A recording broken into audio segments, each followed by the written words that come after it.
동력 글밭 2월 10일 토요일 북남국 시대 유감. 어제는 급한 일에 매달리다 보니 글밭을 읽지 못하였습니다. 그래서 오늘은 어제 읽으려던 것을 중심으로 글밭을 읽을 참입니다. 한 30년 됨직한 예전의 일이 떠오르네요. 김영삼님이 대통령으로 지낼 때의 일입니다. 그때 강릉에서 주간신문인 동력신문의 발행인으로 신문사를 이끌었던 때입니다. 늘 생각했던 것을 행동으로 옮기는 편이라 일어난 일로 여겨집니다. 동력신문에 북남국 시대라는 머릿기사를 올렸던 것이 문제가 되었습니다.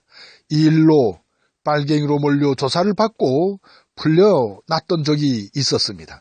그러니까 남북이라고 쓰는 것보다 북남이라고 쓰는 것이 옳다고 생각했었으니까요. 그러니까 만주와 몽골 볼판을 누비던 우리의 고대 역사를 생각할 때 평양으로 수도를 옮긴 것은 대륙에서 해양으로 나아가려는 것으로 이해를 했고, 그것은 물이 위에서 아래로 흐르는 듯 자연스럽다고 여겼으니까요.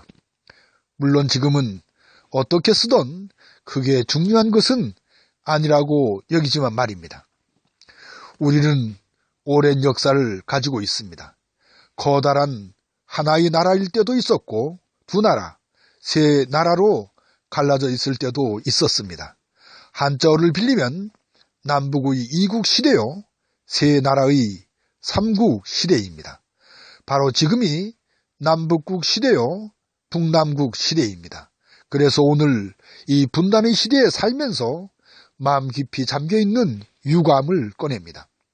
그 첫째가 나라 안의 유감입니다. 그러니까 북과 남을 이끌고 있는 지도자들에 대한 유감입니다. 그러니까 분단을 이용하여 권력을 끝까지 지키면서 막강한 힘을 휘두르는 데에 대한 분노입니다.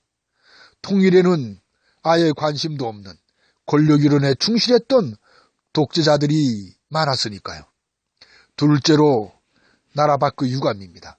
그러니까 우리나라의 주변에 있는 강대국들의 살벌한 움직임입니다. 자국의 이익을 위해서는 물불을 가리지 않는 국제관계에서 중국, 일본, 미국이 으뜸입니다. 저들은 우리 민족의 통일을 결코 원하지 않으니까요.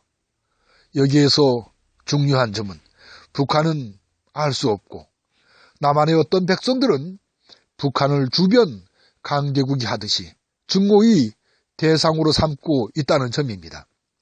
참으로 옳지 않은 일입니다. 우리들은 세 나라인 고구려, 백제 신라 중에서 그 어느 한 나라도 나쁜 나라라고 하지는 않으니까요.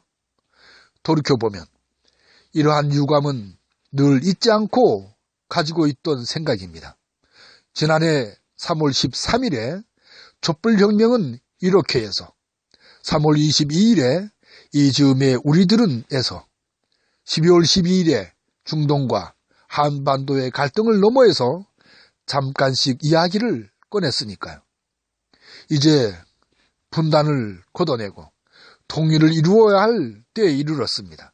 이제 이 통일을 가로막고 있는 님들이 누구인지를 가릴 때입니다. 아무튼 겨울 올림픽이 열리는 토요일 이 새벽에 통일이여 오라고 외쳐봅니다. 고맙습니다.